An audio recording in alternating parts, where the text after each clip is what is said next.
Несколько лет назад я гулял по лесу вдали от протаренных дорог и почувствовал этот действительно невыносимый сладкий запах.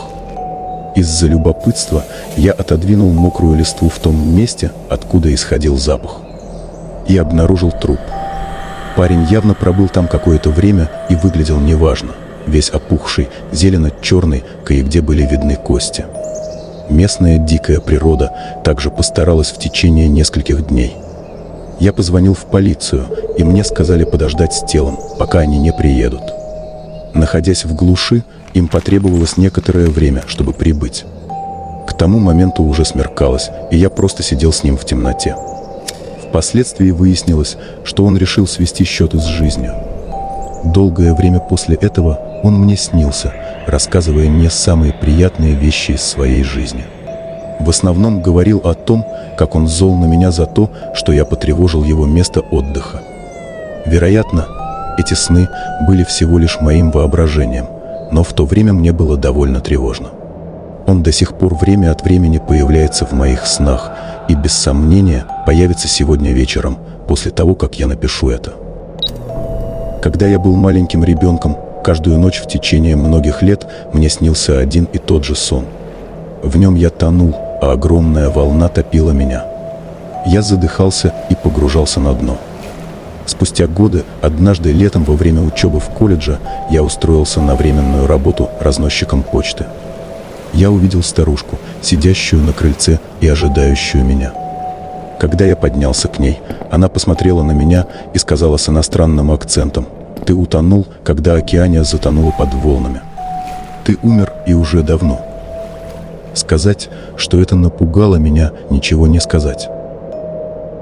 Когда мне было около 10, к нам в гости приехали мои двоюродные братья и сестры, которых было около 10 человек. Оставив нас одних дома, родители, бабушка и дедушка пошли на ужин с остальными взрослыми. Мы сидели и смотрели разные фильмы, играли. Вдруг внезапно дом затрясся и заходил ходуном, а на заднем дворе возникла большая вспышка. Было ощущение, будто к нам в дом влетела бомба. Мы все это слышали, чувствовали и видели, и всей толпой выбежали в коридор, но ничего не увидели. Старшие братья спорили о том, стоит ли звонить в полицию, но в конце концов решили просто позвонить родителям. Через несколько минут мы набрались храбрости и снова вышли в коридор, на этот раз с оружием на всякий случай.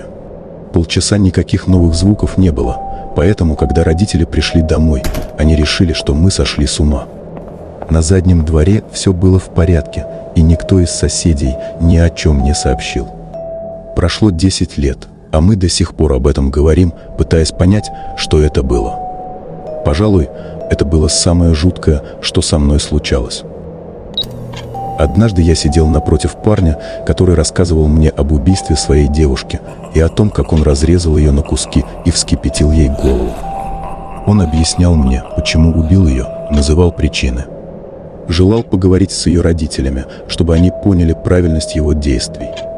Так я просидел с ним 45 минут, пока он вдавался в детали, и это были самые безумные 45 минут в моей жизни. Тогда я работал врачом в психиатрической больнице строгого режима. Итак, это случилось со мной прошлым летом, когда я вернулся в дом своих родителей во время каникул. Было около 3 часов ночи, и я сидел в своей комнате за компьютером, когда мне позвонила сестра. Это уже было немного странно, поскольку комната моей сестры находилась прямо по коридору, рядом с моей, и она могла бы спокойно зайти в мою комнату.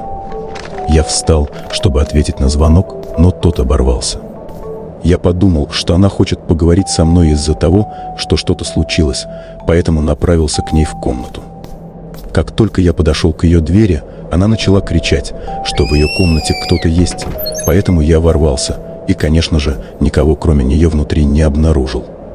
После того, как сестра перестала плакать, она рассказала мне, что проснулась и увидела темную тень всего в сантиметре от своего лица, поэтому и закричала. Я спросил, зачем она мне звонила, а она ответила, что спала, и телефон лежит у нее в сумке, она не могла позвонить. Я проверил, и действительно, мобильный был у нее в сумочке. Самое странное, что и у меня, и у сестры остался на телефоне этот пропущенный звонок.